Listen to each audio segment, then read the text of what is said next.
You know, another day, another record. It's been the case virtually every single day this week. A new record for gas prices, new record for diesel prices. But do not say that the former Energy Secretary of the United States didn't warn you. When last he was with us, he said the inexorable direction, this is long before the Ukraine war, would be prices moving up, and smartly so. Rick Perry with us now, the former Texas governor and Energy Secretary for President Trump. Secretary, Governor, good to have you. It's good to be with you, Neil. Thanks. You know, you did see a lot of this coming long before the war. So a lot of this was built on a policy that this president implemented almost within hours of taking office. In fact, it was where he shut down Keystone. And you reminded a lot of folks then that oil trades in the open markets, and that was quickly taken as a signal. This administration didn't like traditional fossil fuel. And this was going to be the tune and the tone. How bad does this get?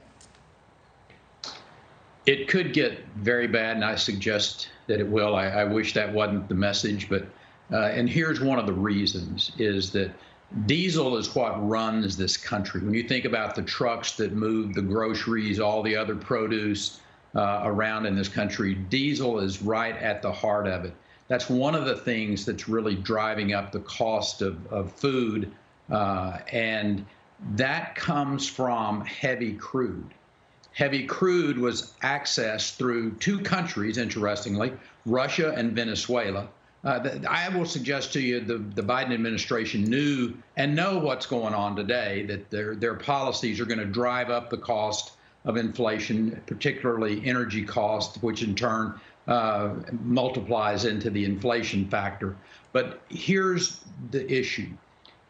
We saw Biden making these decisions, the Biden administration making these decisions. I think it's one of the reasons that there were people whispering in his ear when the Ukraine war started that we can't stop taking crude from Russia because it's going to really drive up the cost of diesel and the heavy. But they've actually driven it further, though, right? I mean, that is, the administration teased opening some lands and licenses and permits to oil companies. Then this past week, out of the blue, shutting virtually all of that down. I mean, whatever people's views on this subject, the politics of it and all, I can't imagine a worse timed move.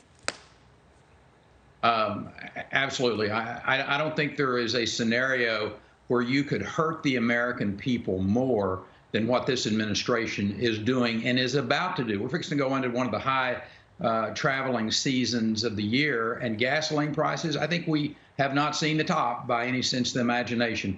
And stopping the message that it sends to producers, for the spokesperson in the White House to stand up and say, well, we have all these permits and nobody's interested. Well, Ms. Psaki, the reason they're not interested is because they know that you all will play the old peanuts game and jerk the football away from the player. Nobody trusts this White House to leave regulations in place. They harem, scare them, stop leasing. I mean, it's just crazy. It's scary, too. It's very scary, too, because it just compounded a situation that at least if they had left alone, would have at least kept things where they were, which was not great to begin with. Rick Perry, thank you very, very much. The former Energy Secretary of the United States. Hi, everyone. I'm Brian Kilmeade. I want you to do me a favor. I want you to click to subscribe to the Fox News YouTube page. This is the only way that I know for sure that you're not going to miss any great commentary, any great news bites, any great interviews coming your way on Fox. You can get it all here on YouTube. So subscribe right now.